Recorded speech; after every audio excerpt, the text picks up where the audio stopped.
సంకల్పయాత్ర. ఇది రాజకీయ యాత్ర కాదు, దైవ సంకల్పం. దేవుడుకు మొక్కుకున్న మొక్కు, దేవుడు నాకు ఇచ్చిన నా కోరికను తీర్చినందుకు ఆయన మొక్కును రుణం తీర్చుకోవటమే.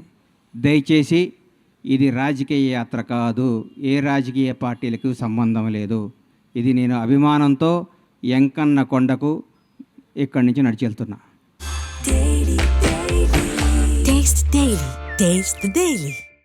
ముఖ్యంగా నాకు జన్మనిచ్చిన నా తల్లిదండ్రులకు, నాకు బతుకునిచ్చిన నా షాద్నగర్ గడ్డకు, 4.5 దశాబ్దాల కిందట ఈ ఊర్లో అడుగుపెట్టాం.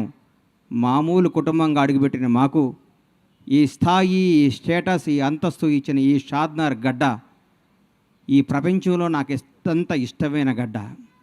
అలాగే నా జీవితానికి అర్థం చెప్పి నేనున్నాను అని నన్ను ముందుకు నడిపించిన నా దైవ సమానులు పవన్ కళ్యాణ్ గారికి ఈ సందర్భంగా ఇంకొకసారి హృదయపూర్వక కృతజ్ఞతలు తెలియజేసుకుంటూ నా అడుగు ముందుకేస్తున్నాను. ఇది విచిత్రమో దైవ నిర్ణయమో నాకు తెలియదు. నేను హైదరాబాద్ మెగాస్టార్ చిరంజీవి గారిని చూద్దామని పోయా. ఫస్ట్ ఆయన హీరోగా నటించిన సినిమా నా థియేటర్లో ఆడుతుంది. ఈరోజు ఇక్కడ సంకల్ప యాత్ర మొదలు పెడుతున్నా. ఎందుకంటే నాకు అదృష్టం ఏముంది, ఇది సంకల్పం. ఓ రోజు ఉదయాన్నే 4 4:30 నేను నిద్రలేసే అలవాటు. లేవంగానే నా ఫోన్ చూస్తే నంద్యాలలో చంద్రబాబు నాయుడు గారు అరెస్ట్ చేస్తున్నారు అని చెప్పారు. షాక్ అయిపోయాను. ఇదేంద్రా నాయన చంద్రబాబు గారిని అరెస్ట్ చేయటమని నేను అనుకున్నాను. చంద్రబాబు గారిని గుంటూరు తీసుకొస్తారు, అక్కడ బెయిల్ ఇస్తారు. బెయిల్ ఇచ్చినాక ఒక నాయకుడు 15 ఏళ్ల పాటు ముఖ్యమంత్రిగా చేసిన మహోన్నత వ్యక్తి, 40 ఏళ్ల సుదీర్ఘ రాజకీయ జీవితం కలిగిన వ్యక్తి, ప్రపంచవ్యాప్తంగా తెలుగు వాడికి గుర్తింపు తీసుకున్న మహోన్నత శక్తి, ఆయనకి ఎందుకు జరుగుద్దులే అనుకున్నాను. సాయంత్రం వరకు ఆ నిద్రాహారాలు మాని చూస్తూ ఉన్నాను, ఎప్పుడు వస్తుందని. రాంగాల ఆయన జైలుకి పంపిస్తున్నామన్నారు. అప్పుడు కూడా మనసును చంపుకున్నాను. రాజమండ్రి జైల్లోకి వెళ్ళే లోపు డెఫినెట్గా సార్కి బెయిల్ వస్తుంది, ఏం కాదు ఇది కూడా ఆయనకి కూడా తెలుగు ప్రజలకు తెలుస్తుందిలే, ఇది నిజమేంటో అబద్ధమేంటో అనుకుంటూ ఉండగానే లోపలికి వెళ్ళారు. 1వ రోజు, 2వ రోజు, 3వ రోజు, 4వ రోజు, అలా రోజులు గడుస్తున్నాయి. సార్ బయటికి రావట్లేదు. లోపల ఏం చేస్తున్నారని చిన్న టెన్షన్, చిన్న భయం స్టార్ట్ అయింది. ప్రతిరోజు, ప్రతి క్షణం ఈయన ఎప్పుడు బయటకు వస్తాడా అంటూ ఉండేవాళ్ళు. ప్రతిరోజు నేను అందరితో మాట్లాడుతూ ఉంటే నేను ప్రతిరోజు వాయిదా ఉన్నప్పుడల్లా సుప్రీంకోర్టుకి వెళ్ళటం జరిగేది. ఎందుకు? అందరికంటే ఆ తీపి వార్త, ఆ మంచి వార్త, సార్కి బెయిల్ వచ్చింది అన్న మాట నేనే వినాలి ఫస్ట్ అన్న స్వార్థంతో ప్రతిరోజు ఢిల్లీ వెళ్ళి కూర్చుంటూ ఉండేవాడిని. ఢిల్లీ వెళ్ళి కూర్చుంటే ఒకరోజు కంపల్సరీ ఈయనకి బెయిల్ వస్తుంది, అందరూ హ్యాపీగా ఉండండి అందరూ అనుకోవటం జరిగింది. మాట్లాడుకున్నాం. ఆ రోజు మా శివాజీకి చెప్పాను, శివయ్య ఈసారి సార్కి బెయిల్ వచ్చేస్తుంది, ఇంకా హ్యాపీ, ఇంకా ఏం కాదంటే మానాడు అన్న రోజు మా వాడు నీది యథార్థవాదే లోక విరోధి, వాడు యథార్థాలు మాట్లాడతాడు కాబట్టి మా తమ్ముడు ఎప్పుడు లోకానికి విరోధి అవుతుంటాడు. ఎవరు ఏమనుకున్నా, ఎవరు ఎన్ని అనుకున్నా, ఏదనుకున్నా మా వాడు స్టైల్ మారదు, మా వాడు పందా మారదు.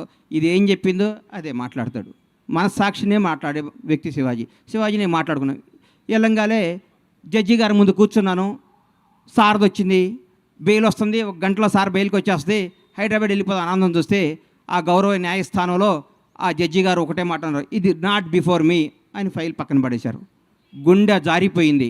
అప్పటికే దాదాపు 43 రోజులు 42 రోజులు అయిపోయింది. ఇంకెప్పుడు బెయిల్ వస్తుందని చిన్న భయం స్టార్ట్ అయింది. నడుచుకుంటూ బయటకు వచ్చాను.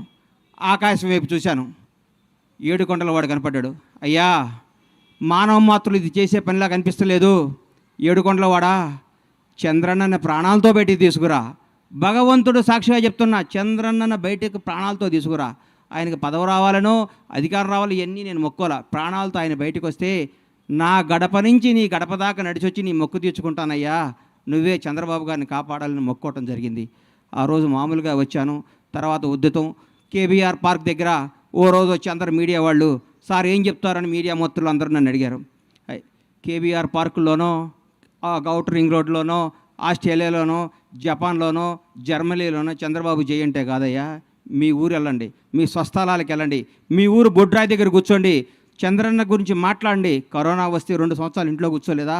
నెల రోజుల పాటు మనకి బతుకునిచ్చిన చంద్రబాబు నాయుడు గారి కోసం మనం నెల రోజులు కష్టపడలేమని ఉద్యమాన్ని తెలరేపితే సోదరిమణులు ఆ రోజు ఐటీ పీపుల్స్ అందరూ మన తేజస్విని కానీ ఆ టీం అందరూ కానీ మా శివాజీ కానీ మేమందరం ఒక టీంగా వచ్చి గచ్చిబౌలిలో ఆ రోజు అద్భుతమైన జరిగి భగవంతుడి దయ వల్ల ఏడుకొండల వాని ఆశీస్సుల వల్ల దైవ సంకల్పంతో 52వ రోజు మహానేత తెలుగు జాతి గర్వించదగ్గ తెలుగు బిడ్డ నారా చంద్రబాబు నాయుడు గారు బయటకు వస్తుంటే నాలో టెన్షన్, ఏ విధంలో ఉన్నారో లోపల ఎట్లున్నారో 52 రోజుల పాటు ఎలా కుంగిపోయి ఉన్నారని బయటకు వస్తుంటే జూలు పడిచిన సింహంలాగా, తెలుగువాడి గర్వంలాగా, తెలుగువాడు తేజస్సులాగా నేనున్నా, ఈ జైళ్ళు ఈ వ్యక్తులు ఈ కుతంత్రాలను నేను చేయలేవు, తెలుగు ప్రజల కోసం నేనున్నాని అని అడిగేస్తుంటే ఆ ఉత్సాహంతో ఉర్రెక్కింది.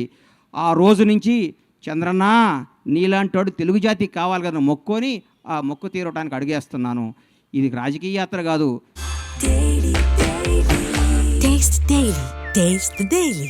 ఇది దయచేసి రాజకీయంగా కానీ కాంట్రవర్సీగా చూడొద్దని చేతులెత్తి నమస్కరిస్తూ మీకు తెలియజేసుకుంటూ ఈ యాత్ర విజయవంతం కావాలని, ఈ యాత్ర ద్వారా ఏడుకొండలవాడు ఆశీస్సులు పొందాలని, నాతో పాటు నా అడుగు ప్రతి చంద్రబాబు అభిమాని అడుగుది, ప్రతి తెలుగువాడి అభిమానం అడుగుది. ఈ అడుగు నాది కాదు, ఈ కోట్ల మంది తెలుగు ప్రజలు అడుగుది. జై చంద్రబాబు. ఈ అవకాశం ఇచ్చిన ఏడుకొండల స్వామికి, నాకు సహకరించిన నా షాద్నగర్ ప్రజలందరికీ హృదయపూర్వక ధన్యవాదాలు తెలియజేసుకుంటూ మీ సహాయ సహకారాలు, మీ అభిమానం, మీ ఆశీస్సులు ఉండాలని కోరుకుంటూ సెలవు తీసుకుంటున్నాను. Thank you.